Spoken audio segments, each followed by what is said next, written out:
Hello and welcome to Dubai Trains, and welcome to this layout design video. And today we're going to be looking at this 12 by 12 feet NHO scale proto-freelance design.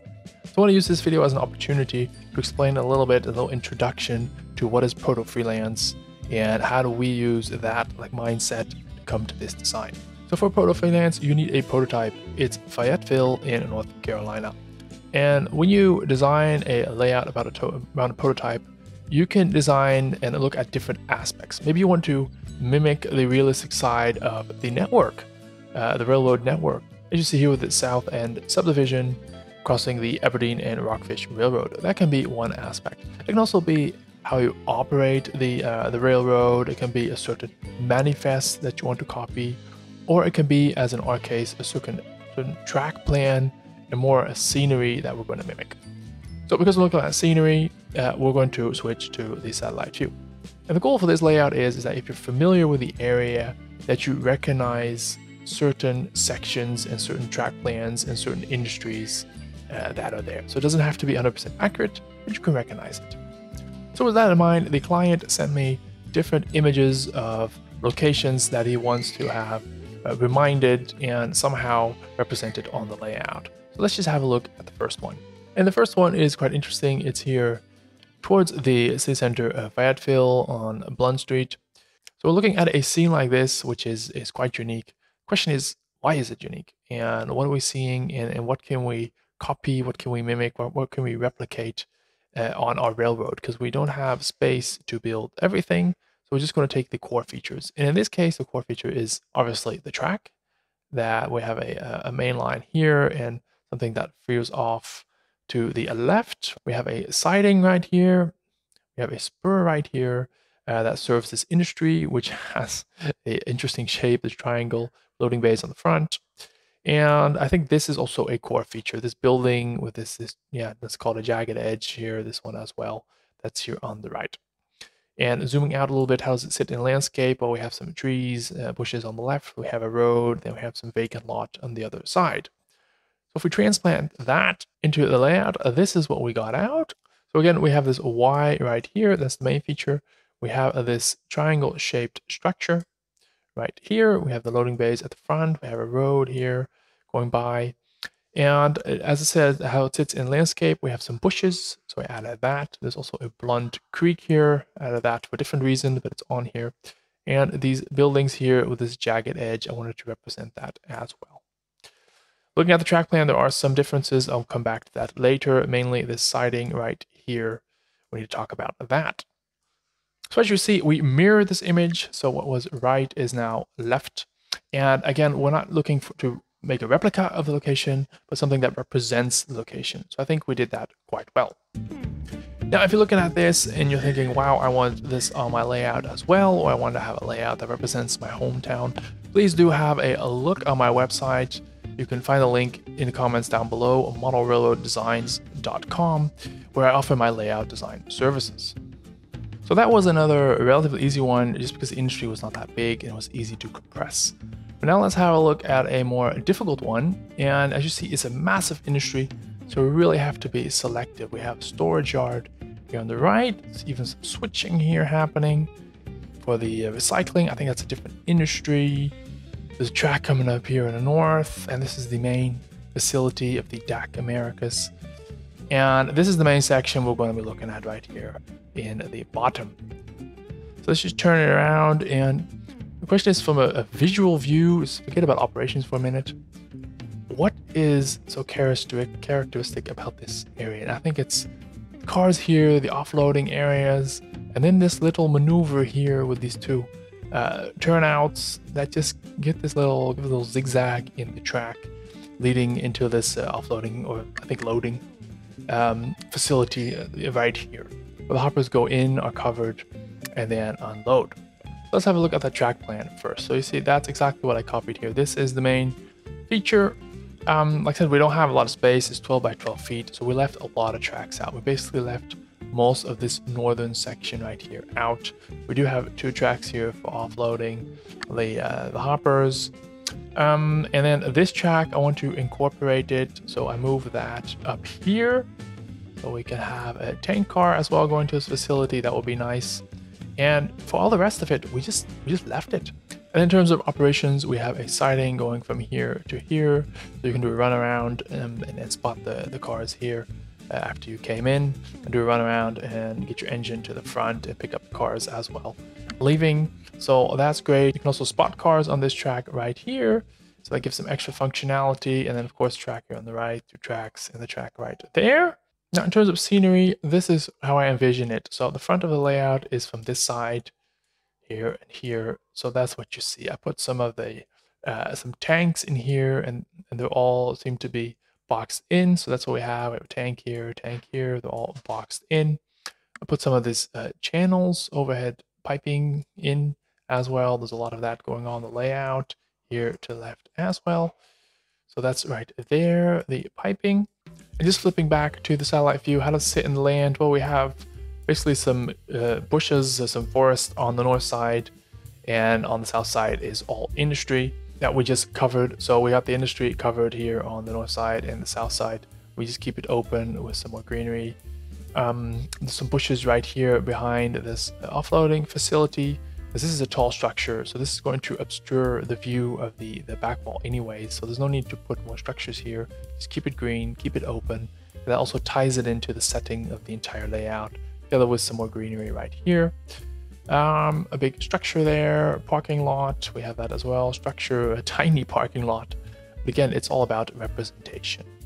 So you see, that's how we take this giant facility and with proto-freelance eyes, just think, what makes this scene the way it is, and how can we use that on a layout? As you see, this image right here is flipped. I think this image is flipped as well, and this whole section of scenery actually is supposed to be here. But because we want to have it, geographically sorted out from this side, because we're entering here from the left and the back wall is on that side, we just have to, become creative to manipulate the prototype to what will work for us. Now, we're not done with this scene yet. We also have this massive loading section right here. I don't want to copy the entire thing, the entire beast, because we have 1, 2, 3, 4, 5, 6, 7, 8, 9, 10 tracks. But I do want to give a nod that this is here. And in terms of layout and operations for our layout, it's useful to have some extra storage tracks. You can use them as storage tracks, and you can use them as staging tracks. And there actually is, also if you go onto my Patreon website, there is an alternative track plan to this, where you basically have 3 tracks right here to really maximize the amount of trackage you can put in here for staging. Because then if you have this 1, 2, 3 staging tracks, that will be sufficient for the layout to have an outside connection, an outside source. And I already mentioned it, on Patreon you can also find the entire track plan and all the different locations with a geo pinpoint, so you can find them by yourself. Now, going back to the downtown area, we have one more industry that we want to proto-freelance, and that is this scrapyard. And scrapyards are great because you can stick them basically anywhere on the layout, and they can be any size. They can be massive to this one, which I would consider is a moderate size. So looking at it, what do we have? We have the track going around the curve right here. Actually, this is just before the Y that we discussed earlier, as you see on the top right. How does it sit in landscape? Well, we have trees on the right. We have this Blunts, probably butchering it, Blunts Creek right there. It's called like that. Then we have 2 tracks going into the industry. We have scale here for trucks. We have structure. We have all kinds of different bays where people can offload their junk, the scrap. And that is basically this entire industry. So here you see it, and with the construction of the Atlas turnout selection, this is the track plan that we can make. And again, it's all about representing what is there. So we have the structure. Everyone who drives by will probably know this structure. So you can model that, put that in there. It's quite small. We have 2 tracks. So in terms of operation, I want to keep that facility. There is a crane here and a crane here for some larger stuff, and a pile of larger stuff right there. So let's put that here in the middle, so we can use the right track and the left track for that. And then here we have a mixed bag with different goods, so you can have different types of gondolas coming in on the second track right there. And how does it sit in the landscape? Well, we managed to put this curve in there because we need one on the layout anyways. Hide it a little bit behind the trees there. So you also lose the train that goes on the main line right here. You lose it out of sight because you don't want to see it continuously. So these trees here will definitely help with that, and the structure as well a little bit. I put in a road crossing here because you do need to be able to get to the scene. And road crossings are nice anyways. We don't have that many on the layout. So that is the scrapyard. Now, looking at the entire layout, this is what it is, and I just want to say a few things about it. One, we did not talk about the yard yet that you see here in the bottom, and we cannot really proto-freelance this yard. The thing is, the space we have here coming in on one end, going out on the other end, and actually having this separate track right here, we'll talk about that in a minute. There's just not a lot of options. We're lucky to get an arrival departure in here, and then just have some type of normal yard ladder and 2 fueling tracks right here. This is also more than sufficient for the entire layout to operate. So if we just look at the scenes, we have the scrapyard, we just discussed that. We have this triangle area right there, I'll come back to that in a minute.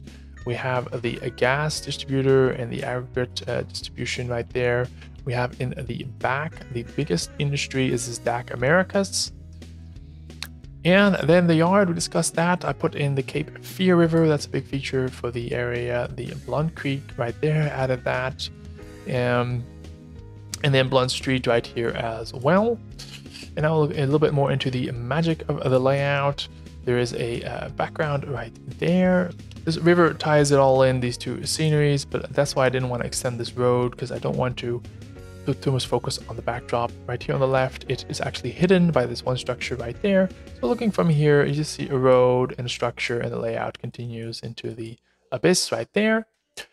This triangular Y shape turned out super well because we wanted continuous running. That's not very prototypical, but it is something that everyone wants. It makes the optimal use of this Y right here. I'm really happy how that turned out. That was a golden find, let's say. Now there is a passing siding here because coming in from the yard, we do need to be able to switch the cars for the aggregate district. So you do need this siding here to do runarounds and then to head back into this, or head into this aggregate and then this gas distributor, sorry. But other than that, there's no other runarounds on that part east of the yard. Going west to the yard, we have, of course, the runaround here in the DAC facility up north. So this can be a standalone job. Looking at the layout, everything sits. I managed to put in these buildings, but these are going to be mere, let's call them background buildings, just to let the train here on this track disappear out of sight a little bit. The creek is here also to separate the front of the layout with the back of the layout. We already talked about this backdrop right there. The river connects the 2 areas a little bit together and also gives it some localization where we're at. Then we have a little track veering here off to the south because, yeah, there's a lot of different industries everywhere along this line actually, but we can only model so few, so there's one right there. And I want to keep this track a little bit sober, just to put the focus on the DAC facility in the background. We cannot have a lot of tall trees right here to really separate the scene because you need to be able to reach in and to get that. Then of course we have the trees right here to block the view from the train, a little bit right there, more trees there just to tie it all in. Some trees here, basically that's how we do it here as well, to just lose the train out of sight. And then on the left we have these buildings, we just discussed that this building will help that as well, the structure right there. Some more trees and bushes right there, and some bushes right here in the left corner just to tie it all in, but not to clutter it, because we also need some empty spaces. So that is what we have as well. This is a empty field. Basically the river I consider as more or less empty together with this area just right there. And I already discussed that this is also an empty space right here, because the layout does need to breathe a little bit, and we wanted a bit of an open feel, so that's what I tried to mimic. So that's the layout. Have a look at my website, monorailroaddesigns.com. The link is in the description down below. And also have a look at my Patreon page if you want to get your hands on this track plan. Thank you guys all for watching. That's it for today.